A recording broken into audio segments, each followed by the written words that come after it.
Hi, I'm here with Debbie McClure. Today we're going to talk about how she uses win-loss analysis in her role as global head of sales and how she's implemented in different parts of the buyer journey. Oh, thank you. First of all, thanks for having me. Like you said, I lead sales, global sales at Dropbox. I've been at Dropbox for about 3.5 years, but I have a long history in sales and sales leadership. I actually spent 20 years at Cisco Systems prior to coming over to Dropbox.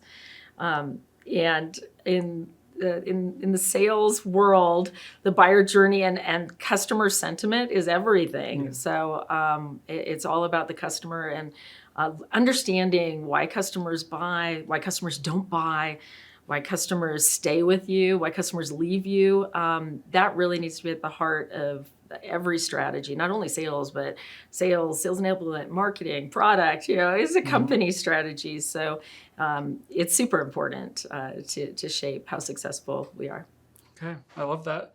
In your role or in this journey as a sales leader, how have you used win-loss data? So I use win-loss data a couple of different ways on an ongoing basis. The first is looking at it strategically as an executive with the executive team and taking a step back so we can really look at trends and the bigger picture.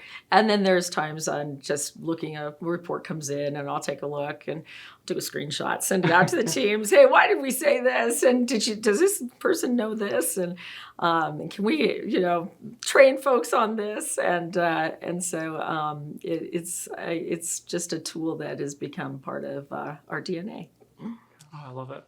And the way you think about win-loss is probably much different than a sales rep. Like, what has surprised you the most about doing win-loss analysis? Oh, gosh. Okay, so when I started doing win-loss analysis, I think what surprised me the most was that what our customers were saying was not what our reps were like putting into our CRM tool. So it was really enlightening. I'm like, whoa, wait a minute. So I thought this all the time, and it's really this. So I think that's what surprised me the most. Okay. Stepping back, looking at win-loss analysis at your level, how do you use it? What's most impactful to your organization as you share it out? I think, we have I think that any culture in a sales organization should always be a culture of learning, and because you fail fast and learn from it and kind of go to the next. And salespeople have pretty thick skins because you have to hear no a lot to hear yes, right? Or they don't last very long. Yeah, exactly. And so I think that, really feeding that analysis and the feedback into learning and evolving as a company is what's paramount. So into sales enablement, like I mentioned, marketing, account-based marketing, understanding at a higher level to take a step back. What are the trends? Yeah. And so if you did implement different enablement points or marketing, are the trends changing? So I think it's important to look strategically over a period of time versus myopically at a point in time. It needs to really be an evergreen strategy. That's a company strategy. I always say sales is a team sport, so it's a company strategy. So. And is there a point when you should bring win-loss analysis in, or like what department should be involved in win-loss analysis? The company should be involved in win-loss analysis, yeah.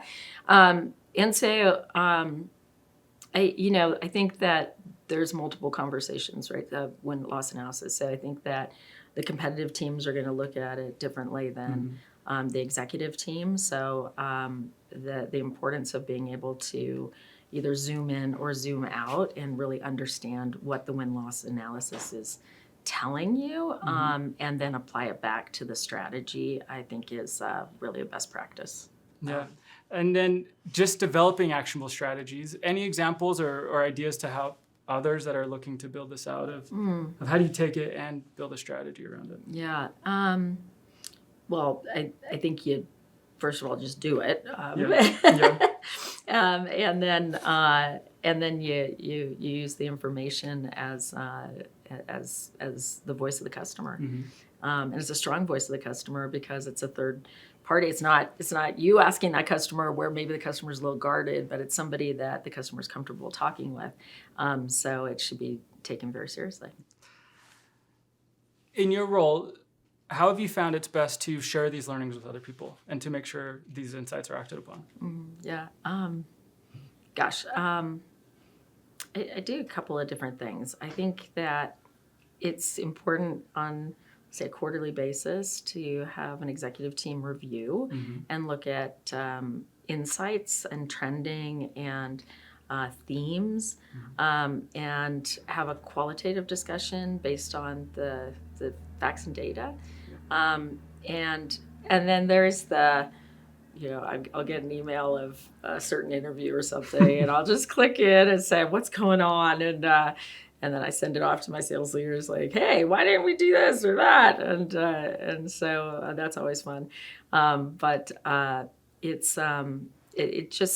really just depends. I use it in so many different ways, and now my teams are using it. My team, the sales teams are using it, and they want more interviews. I'm like, wait, hold on, what are we doing? What are you guys doing? And so I got to make sure we're all aligned. But it's something that the sales team really, really appreciates and loves. Debbie, thanks for your help. One last question that I'm curious about. In your role, what's something that you've done, or how do you take this win-loss analysis and use it as part of the strategy at the executive level? What are some ideas that you could give to others looking to bolster their programs? Yeah.